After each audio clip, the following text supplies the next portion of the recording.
kita kembali mengundang Bung Ferdi. Biasa saya sapa beliau dengan Bung Ferdi.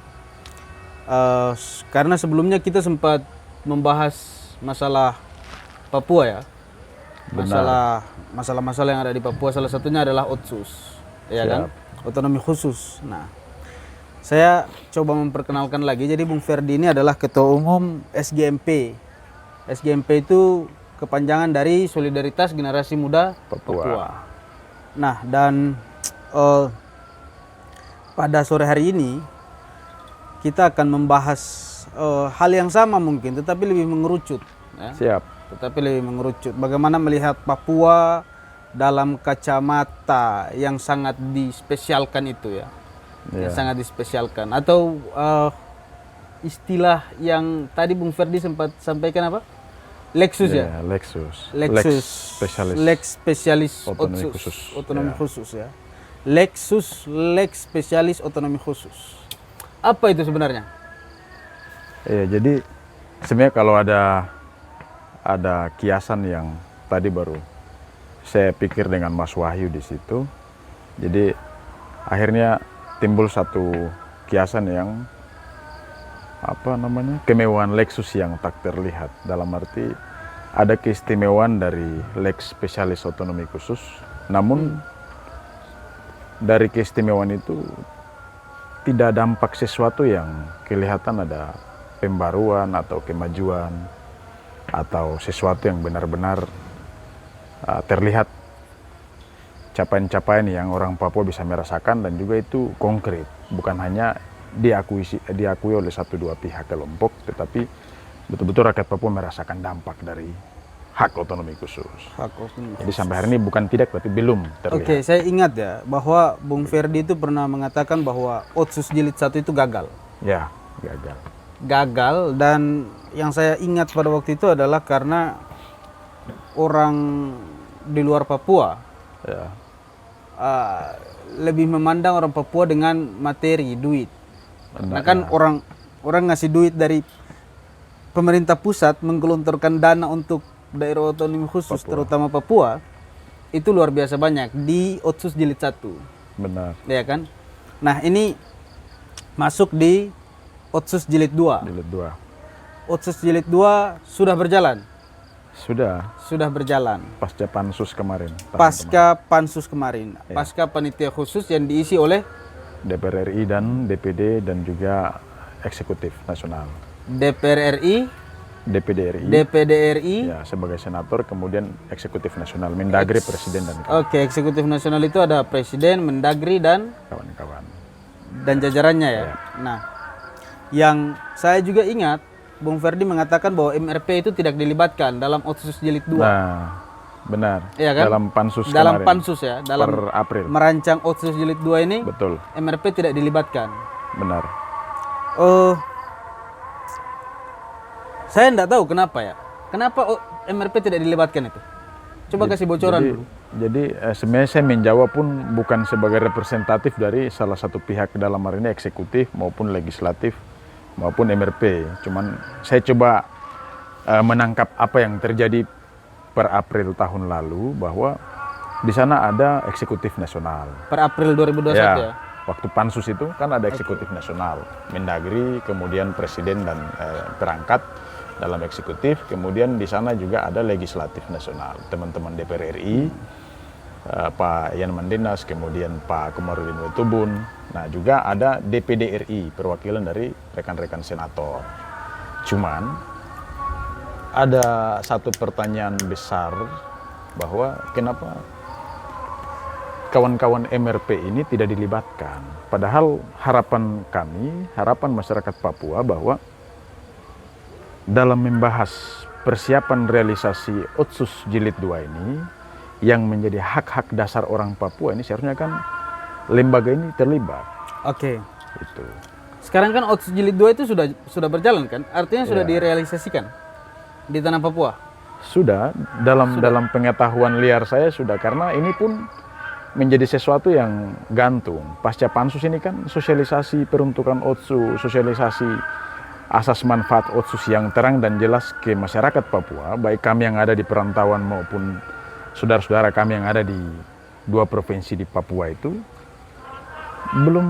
saya lihat belum masif. Kemudian masif pun belum terlalu kelihatan lah. Belum terlalu kelihatan itu maksudnya Sosialisasi Otsus ini. sosialisasi Otsus. Jilid 2 ini. Mungkin Jilid 2. jadi contoh begini Pak Ren. Ya Otsus Jilid 2 ini pasca pansus kita harus begini. Misalnya kalau saya seorang kepala daerah atau saya seorang legislatif daerah. Jilid 2 ini regulasinya begini, seperti ini. Yang membedakan Jilid 2 dengan Jilid 1 itu seperti ini. Jilid 2 ada ketambahan perangkat ini atau ketambahan regulasi ini yang notabene tidak ada di Jilid 1. Sehingga bisa mengakomodir hak-hak dasar orang Papua untuk pencapaian pembangunan yang lebih baik misalnya. Itu kan hari ini masih menurut saya dan menurut survei kawan-kawan di daerah dalam lembaga kami belum terlalu kelihatan. Belum terlalu kelihatan. Iya ya. Saya kurang saya enggak tahu ya. Cuman saya ingin menggali lebih kepada Bung Ferdi. Siap Kayak gitu. Nah, jadi Papua ini kan diberikan satu hak khusus, keistimewaan. hak keistimewaan. Jadi sudah dikhususkan, diistimewakan. Iya kan? Iya. Sudah dikhususkan, diistimewakan, dan itu bagi saya secara pribadi dengan kacamata awam saya melihat bahwa itu suatu hal yang luar biasa loh, diberikan oleh negara kepada warga Papua, kepada masyarakat Papua, baik itu di Papua maupun Papua Barat. Nah, hak-hak khusus itu menurut Bung Ferdi belum kelihatan sampai sekarang. Iya kan? Belum kelihatan. Apa sebenarnya keinginan orang Papua yang sebenarnya belum bisa dirasakan? Itu yang belum tercapai lah. Pertanyaan yang sebenarnya pertanyaan yang baik, maksudnya pertanyaan yang sangat bagus. Dalam arti begini, apa keinginan orang Papua yang belum tercapai? Nah, kita beda di sana. Keinginan orang Papua ini yang dimaksudkan dalam pertanyaan ini keinginan orang Papua yang menjabatkah, dalam arti elit politik lokal, atau keinginan orang Papua yang hanya menjadi kelompok masyarakat akar rumput. Ini kan beda. Nah, ini dua-dua sudah pasti ada mengandung 2 kepentingan yang berbeda. Kalau Oke, kita bahas kira-kira kalau kehendak elit Papua. Kalau elit Papua dalam artian gubernurnya, DPRD-nya, bupatinya, MRP-nya, itu pejabat-pejabat Papua itu keinginannya apa? Jadi kalau saya melihat ada 2 kepentingan di sana. Kepentingan masyarakat asli Papua yang akar rumput, kemudian kepentingan orang asli Papua yang dalam hal ini sebagai perangkat daerah. Yang perangkat daerah atau eksekutif. Yang perangkat daerah? Kalau saya untuk menjawab pertanyaan itu kita kembali ke peruntukan Otsus di awal, bahwa seyogianya pemberian hak otonomi khusus ini atau hak-hak ruang spesial ini adalah untuk kemaslahatan orang asli Papua. Orang Papua kalian boleh atur, kalian punya daerah. Ini wewenang, ini kebijakan. Semoga itu bisa menjadi regulasi yang baik dan ini anggaran. Harusnya kan orang-orang Papua ini, terutama mereka yang diberikan kepercayaan untuk menjabat ini, kan mereka bisa mengatur itu. Menurut Bung Ferdi, mereka tidak bisa mengatur sampai sekarang? Buktinya seperti ini, Pak. Karena begini dilematis. Saya ingin jawaban direct. Belum bisa mengatur. Bukan saya bilang tidak bisa mengatur, tetapi belum bisa mengatur. Buktinya saya kasih satu contoh soal. Pasca pansus per April tahun kemarin, sampai sore menjelang maghrib kita bicara ini. Iya, saya sendiri belum tahu bahwa Otsus ini sudah terrealisasi atau belum. Di dalam grup kan saya pernah bilang bahwa sudah ada share-share antara dana Otsus yang sudah terrealisasi daerah. Mungkin sudah terrealisasi. Tapi regulasi yang mengatur ini barang belum pernah dijelaskan secara terang dan jelas, entah itu untuk orang asli Papua yang ada di tanah kelahiran atau orang asli Papua yang ada di merantau seperti kami yang ada di sini. Supaya kami tahu ketika publik pertanyakan sudah cair, ya sudah cair. Baik itu kebijakannya maupun anggarannya. Supaya orang Papua seperti saya juga tahu. Untuk akses hak otonomi khusus saya harus ke kelompok ini atau perangkat ini atau regulasi lembaga-lembaga yang dibentuk dari kesepakatan pansus. Kan harusnya begitu. Supaya jangan begini. Kita antusias menghadirkan Otsus, tetapi regulasinya masih tumpang tindih. Kemudian hak spesial apa yang mau kita banggakan dari lex spesialis ini? Hak dasar apa yang mau kita akses? Kemana? Kepada siapa? Ini kan harus jelas. Supaya jangan Anggaran mungkin, anggaran kan besar. Ya, anggaran besar, cuma regulasi akan mengatur anggaran yang besar ini seperti apa regulasinya. Itu bukan hanya harus diketahui oleh pejabat daerah, orang-orang Papua asli yang menjadi pejabat daerah, tetapi orang-orang asli Papua yang sebagai masyarakat akar rumput. Sehingga jelas seperti itu. Berarti realisasi Otsus ini sosialisasinya pun masyarakat akar rumput belum tahu ya? Masih kurang dan sebagian besar belum tahu. Mungkin yang tahu itu orang asli Papua yang terlibat dalam perangkat pemerintah, perangkat birokrasi ataupun legislatif daerah. Cuma untuk masyarakat akar rumput ini terus terang miris, Pak. Antara Mirisnya memastikan Otsus Jilid 2 sudah cair atau belum, ini kita diperhadapkan dengan tanda tanya. Kami di sini yang sekolah dan punya kesempatan berpendidikan pun belum tahu hal itu secara pasti. Apalagi saudara-saudara di kampung.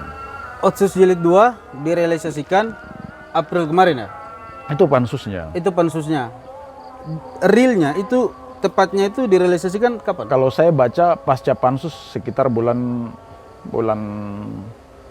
Oktober atau November itu. Oktober 2021. Ya, 21 itu sudah terrealisasi. Kalau tidak salah ya, yang saya ikuti itu karena memang tidak ada penerangan informasi yang jelas, padahal kami punya hak untuk tahu itu barang. Nah, kalau saya tidak salah itu dia bersamaan dengan penyelenggaraan PON waktu itu. PON yang kemarin ya, ini. Kalau tidak salah bersamaan dengan itu. Karena seketika itu ada kawan-kawan di beberapa grup yang saya juga ada, itu mereka share beberapa transaksi transfer Otsus. Saya juga pernah berdiskusi dengan Bung Ferdi dan Bung Ferdi sempat mengatakan seperti ini. Jangan sampai hak otonomi khusus itu yang diberikan oleh pemerintah pusat, baik berupa anggaran maupun berupa kebijakan, itu disalahgunakan oleh pejabat-pejabat yang merupakan putra asli dari Papua itu sendiri. Salah satunya adalah, sekarang saya tidak tahu bagaimana kasus Pak Lukas NMB sebagai pejabat tertinggi di Provinsi Papua hari ini. Karena sampai sekarang katanya belum dibawa. Nah, saya takutnya bahwa ketika hak itu begitu besar diberikan, hak otonomi khusus, bahkan itu dispesialkan dan diistimewakan, itu disalahgunakan oleh pejabat. Sehingga sebenarnya ini kacamata awam saya, pemerintah pusat telah memberikan hak yang begitu besar, keistimewaan, kekhususan kepada Papua. Nah, masyarakat Papua tidak bisa merasakan keistimewaan yang diberikan itu karena memang jangan sampai di tataran pejabat ini yang aslinya ini, padahal mereka putra asli sendiri yang ternyata mereka nggak bisa mengelola itu. Menurut Bung Ferdi bagaimana? Kalau saya memang tertuju di situ, kecurigaan saya. Karena begini, sederhana saja. Jakarta ini kan sudah berikan hak wewenang sampai ke sana. Terus beliau-beliau yang kita percayakan dalam hari ini pejabat-pejabat asli ini kan seharusnya sebagai anak asli Papua, anak representatif putra-putra asli dari wilayah adat misalnya, seharusnya kan mereka bisa menjaga citra ini.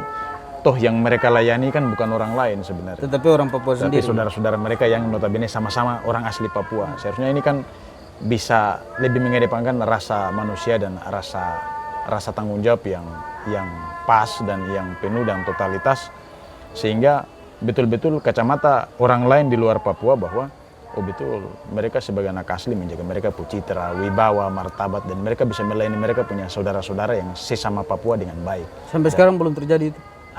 Menurut Bung Ferdi sampai sekarang belum terjadi atau sudah terjadi? Maksudnya sederhana saja.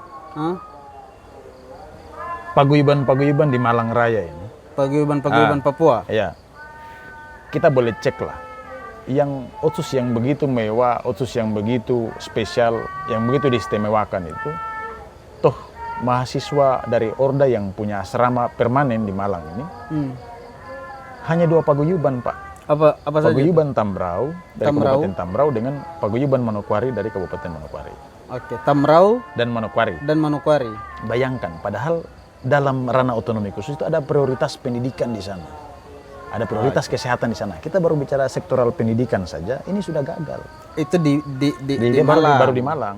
baru di Malang. Oke, coba saya tanyakan saya tanya misalkan kalau yang di Papua sekarang. Di Papua. Dengan dana otsus yang begitu besar, bagaimana perkembangan pendidikan di Papua? Di tanah Papua. Kalau bicara bagaimana perkembangan pendidikan, ini kan ada fisik dan non fisik.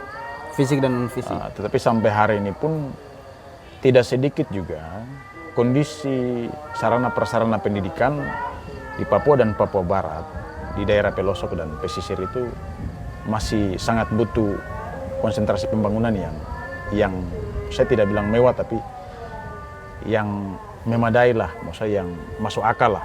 Kalau dengan kita lihat hak otonomi khusus, besarnya anggaran, harusnya tidak ada lagi sekolah yang masih bocor, tidak ada lagi ruangan kelas yang masih hanya diisi dengan bangku ataupun kursi dari kayu-kayu buah yang tidak layak dipakai. Sebenarnya tidak boleh ada yang seperti begitu di Papua dengan segala macam potensi, wewenang dan anggaran yang dimiliki oleh orang Papua hari ini.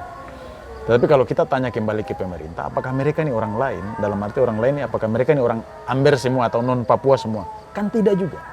Semua ini anak-anak asli, Pak.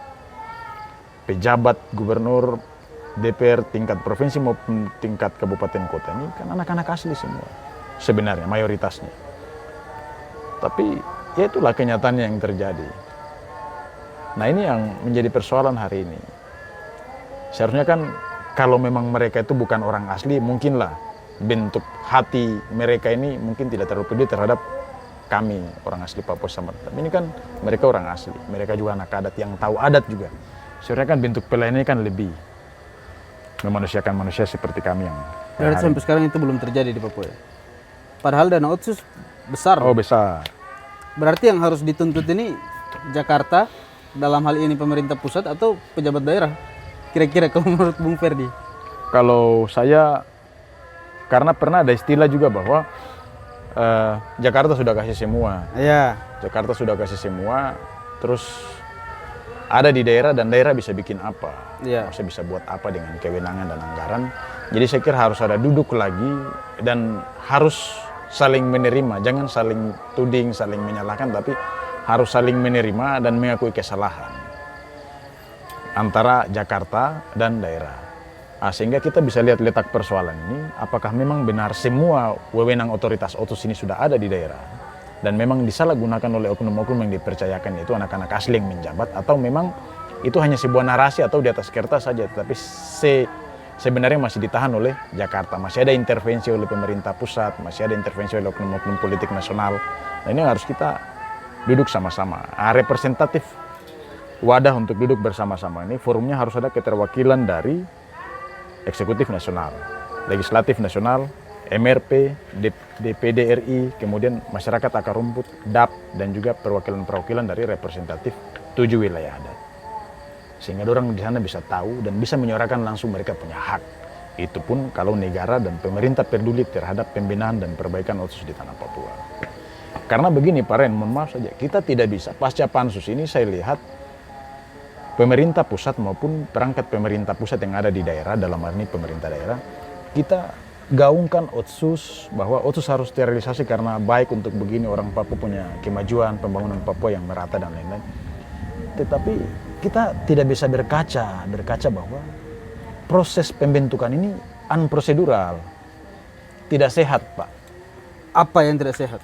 Proses pembentukan otsus. Ya, pada saat pansus jilid 2 ini kan MRP tidak dilibatkan. Ada yang salah di sana, ada yang ketinggalan dan dilewatkan di sana. Ini sengaja ataupun tidak disengaja, ini harus diperbaiki. Momen ini harus diperbaiki. Karena bagaimanapun juga, MRP ini kan dilahirkan oleh kesepakatan antara pemerintah negara dan masyarakat adat. Bahwa mereka menjadi ad hoc, masyarakat representatif masyarakat adat 7 wilayah adat, untuk memperjuangkan dan menjaga hak-hak dasar orang asli Papua. Nah terus pada saat ruang yang akan membahas hak-hak dasar orang Papua ini mereka tidak dilibatkan. Nah ini Jakarta yang salah atau memang MRP yang salah. Nah ini kan harus duduk. Sementara persoalan kemarin ketidaksamaan perspektif yang ada di April tahun kemarin, dan mereka lahirkan pansus sampai akhirnya hari ini jilid 2 sudah berjalan. Kan saya bilang bahwa ini sesuatu yang keliru dalam proses kehadiran otsus jilid 2 ini. Dan salah lah kalau saya, harus dudukkan ulang.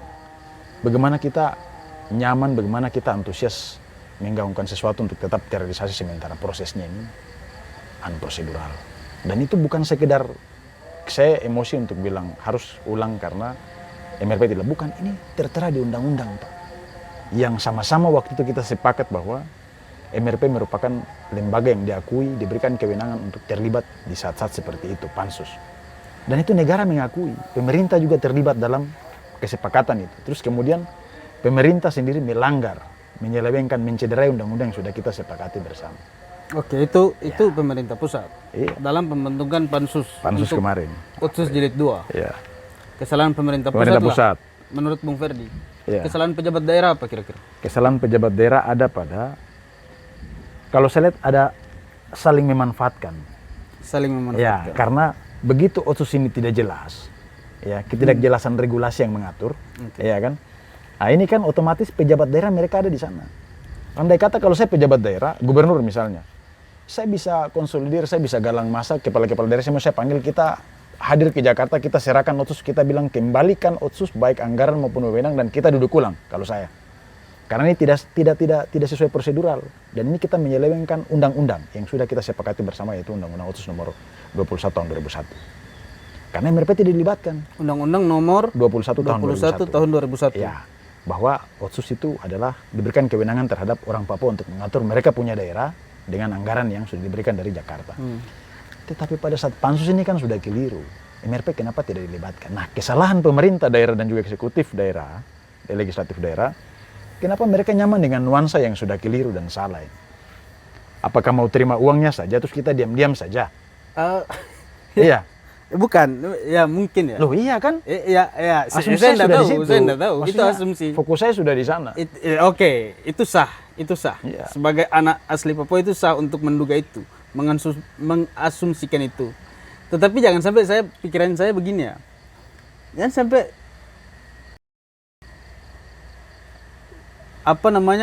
ya keinginan orang Papua, kebutuhan orang Papua itu sudah diakomodir oleh pejabat yang merupakan putra asli Papua itu, misalkan gubernur, bupati. Oh tidak, kalau dari saya bilang belum. Karena begini, jangan di kota studi yang lain lah, Malang Raya kita yang tercinta ini saja. You bisa cek jalan ke adik-adik. Misalnya contoh, yang saya bilang tadi, sekelas-kelas semewah-mewahnya anggaran di Papua dalam platform Otsus itu, hanya 2 kabupaten kota Pak, yang punya asrama permanen di kota studi Malang. Tambrau, Kabupaten Tambrau dengan Kabupaten Manokwari, titik. Selain daripada itu masih statusnya kontrak Pak, ganti kontrak. Seharusnya kan dengan spesial keistimewaan anggaran yang begitu banyak, kami berhak punya asrama permanen yang ada. Kalau kita bicara, kita fokus ada pada pendidikan karena itu menjadi prioritas, kesehatan itu menjadi isu pertama yang menjadi pembangunan di nasional dan juga di daerah. Kan begitu. Oke. Jadi kalau saya dengan sesuatu yang keliru nih, dalam arti kesepakatan bahwa Otsus Jilid 2 harus direalisasi lagi tuh pada pansus kemarin. Nah, harus diulangi lagi berarti. Kalau menurut Bung Ferdi, ya harus diulangi. Otsus Jilid 2 kalau yang prosesnya harus diulangi dari awal. Kalau yang tidak, ya maksudnya ada pansus lagi lah yang teman-teman MRP dilibatkan. Entah itu duduknya ada di Jakarta atau di daerah, saya kira harus. Karena sebagai bentuk penghargaan, penghormatan kita, kualitas bernegara kita, dan kita mengacu pada undang-undang yang sudah disepakati, MRP harus dilibatkan. Kalau tidak, terkesan dalam perspektif saya dan juga saya kira orang-orang Papua yang lain bahwa kita ini menciderai undang-undang Pak, bayangkan. Kita sepakat bahwa itu barang harus hadir dan orang Papua mengatur itu, dan lembaga orang Papua yang mengatur itu barang tidak diundang. Oke. Nah, jangan sampai situasi yang sebenarnya keliru ini akhirnya dimanfaatkan juga oleh elit politik lokal di daerah. Kalau tidak sepakat dengan Otsus, kalau tidak setuju dengan Otsus bagian mananya, bagian wewenang kebijakannya atau bagian undang-undang anggarannya. Jangan kita nyaman dengan itu, terus anggarannya kita pakai, diselewengkan pula, kemudian kita bilang Otsus ini gagal begini. Nah, ini yang saya mau lihat dari pemerintah daerah, anak-anak asli yang dipercayakan jadi pejabat daerah, saya mau lihat. Makanya kan kita soroti ini pejabat daerah. Ya, Lex spesialis otonomi khusus dan sikap pemerintah daerah, terutama anak-anak asli. Kalau sepengetahuan Bung Ferdi ya, ini kalau mau dijawab juga silahkan. Ya. Kalau mau tidak dijawab juga silahkan. Siap. dana otsus yang begitu besar itu menurut Bung Ferdi terjadi penyelewengan enggak? Kalau saya terjadi penyelewengan. Salah satu contoh kasusnya? Terjadi penyelewengan karena begini. Ya kita mau bicara, kan kemarin di part kemarin saya sudah bilang, sisi podcast kemarin. Podcast ya, yang sebelumnya kan saya sudah bilang bahwa anggaran mau ditambah sekian ratus persen pun regulasinya tidak dibenahi, Pak. Kita hanya akan berpindah dari persoalan satu ke persoalan yang lain, masalah satu ke masalah yang lain. Jadi begini, supaya pertanyaan soal angka-angka itu, digit-digit anggaran itu bisa jelas, baik jelas oleh internal perangkat daerah yang dikelola oleh anak-anak asli yang menjabat, dan jelas juga terhadap masyarakat Papua asli akar rumput.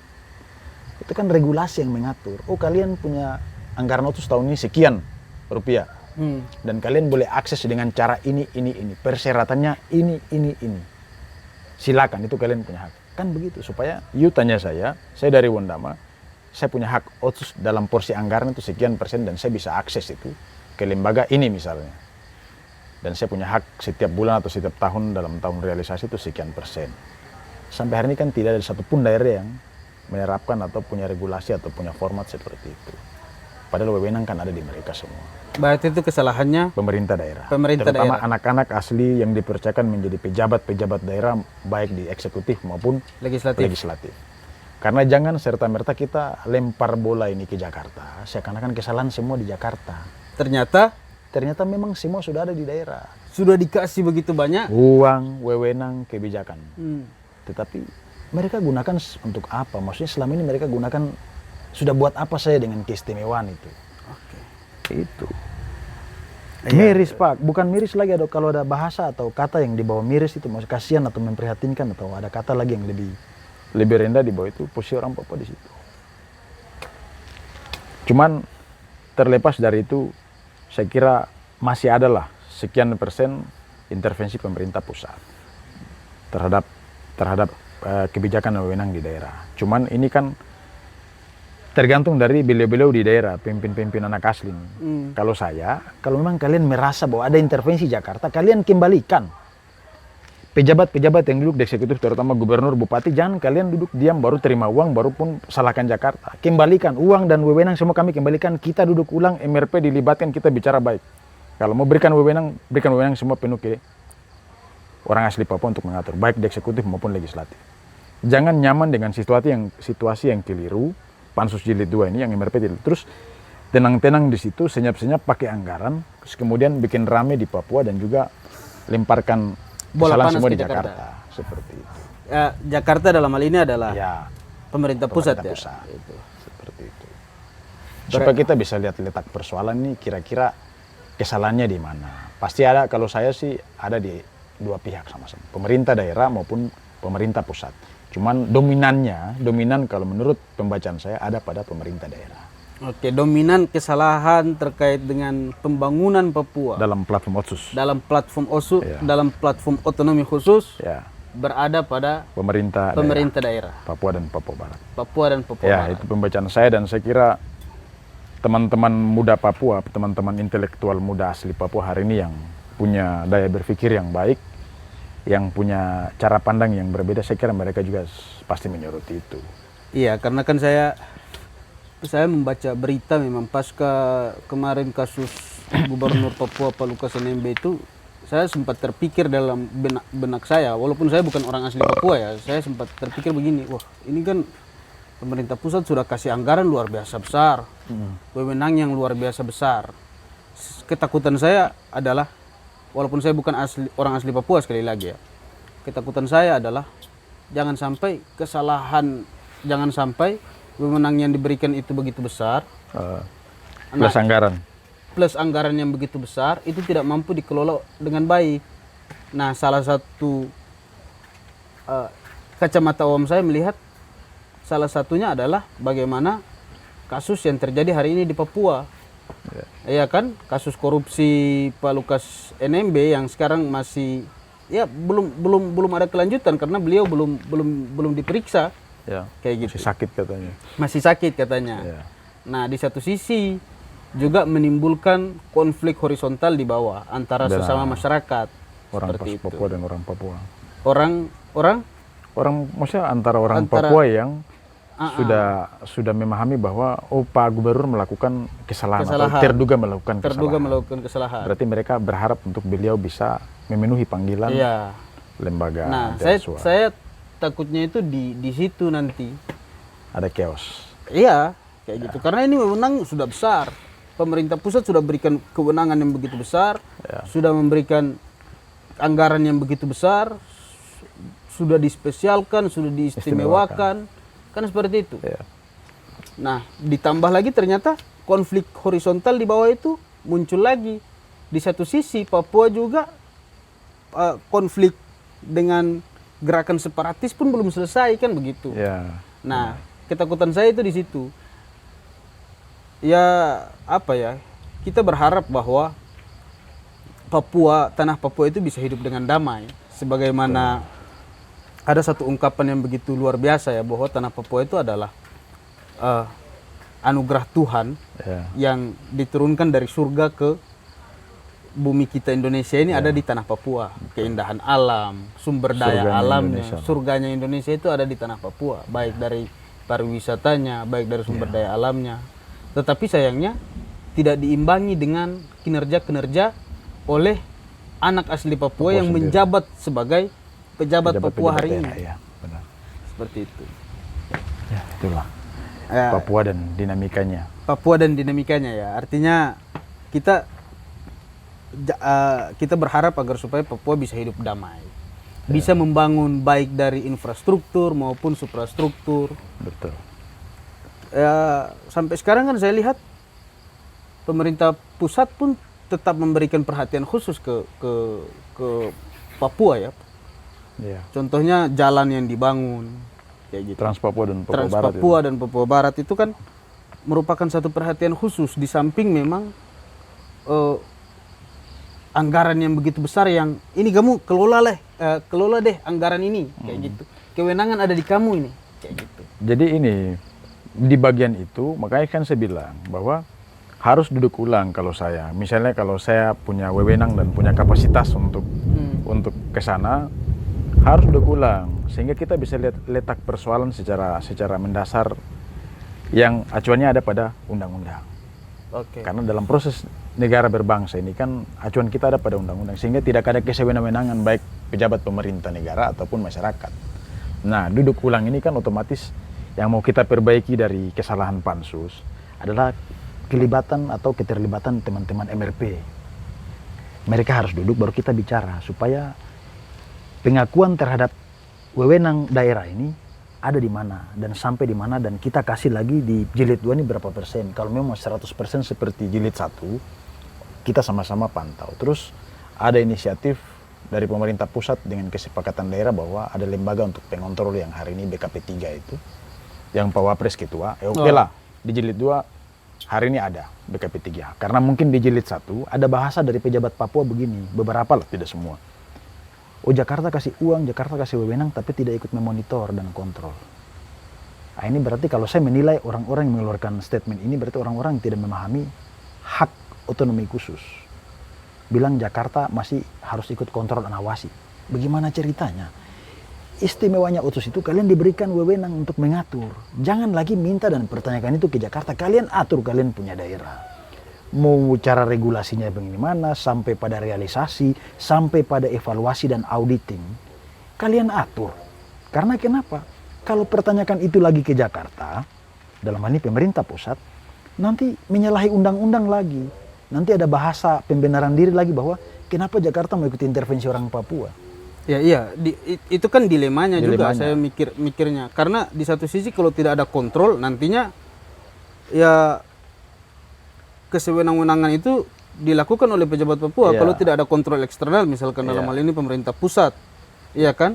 Tetapi di satu sisi dilemanya adalah kalau pemerintah pusat masuk sebagai pengontrol terkait dengan realisasi Otsus yang diberikan, yaitu wewenang dan anggaran yang begitu besar, nanti dibilang bahwa pemerintah pusat jangan cawe-cawe dong di tanah Makanya kan regulasi, kembali lagi regulasi, sehingga kita bisa melihat proses-proses pembangunan, pelayanan publik di Papua dan Papua Barat ini, mana yang di gradian APBN dan APBD. Oke. Kemudian, mana yang memang khusus dan spesial di gradian otoritas otonomi khusus. Sehingga kalau hari ini kita berikan raport, pemerintah pusat dengan terlepas dari pemerintah daerah dalam otonomi khusus, pemerintah pusat punya program APBN sudah bangun apa di Papua Barat misalnya, kita kasih cek. Nah, di gradian Otsus, pemerintah Papua Barat sudah bangun apa? Dengan wewenang, kebijakan yang turunannya regulasi dan anggarannya sudah jadi apa? Sehingga jangan ada penyelamatan diri. Oh, itu saya bangun dengan Otsus, padahal itu dengan APBD, itu dengan APBN. Karena Otsus itu terpisah, secara regulasi dan anggaran harusnya terpisah. Supaya kita bisa tahu, uang yang begitu banyak dalam otonomi khusus itu dia jadi ini, buktinya ada, realitanya ada. Oh, kalau yang ini itu hanya dari pembangunannya dari APBN dan APBD, sehingga jangan ada ruang yang gelap di sana yang dimanfaatkan oleh pejabat-pejabat asli Papua di daerah Papua dan Papua Barat. Karena mereka nyaman di sana. Kalau saya sudah, sorotan saya ada di situ. Kalau memang tidak berkenan dengan adanya Otsus, katakan baik dengan kapasitas Anda sebagai pegawai negeri sipil atau aparat pemerintah, dan juga yang terlebih penting adalah menjaga martabat sebagai orang asli, anak asli Papua, bahwa Otsus ini saya tidak berkenan karena proseduralnya salah. Saya kembalikan baik anggaran maupun wewenang dan kebijakan, supaya kita duduk perkara ulang lagi, kita duduk bahas ulang lagi dan atur regulasinya ulang mulai dari awal. Kalau saya begitu. Karena ini akan jadi ruang yang gelap, dan siapa yang akan memperbaiki ini? Ya. Selain saling tuding antara Jakarta dengan daerah, sampai kapan ini? Kira-kira keadaan begini. Berarti menurut Bung Ferdi sampai sekarang masih ada saling tuding terkait dengan kegagalan Otsus itu? Saling tuding. Baik dari pemerintah pusat maupun pemerintah daerah itu sendiri. Saling tuding. Padahal dua-duanya punya kesalahan. Dua-duanya punya kesalahan. Dan lebih dominan ke pemerintah daerah.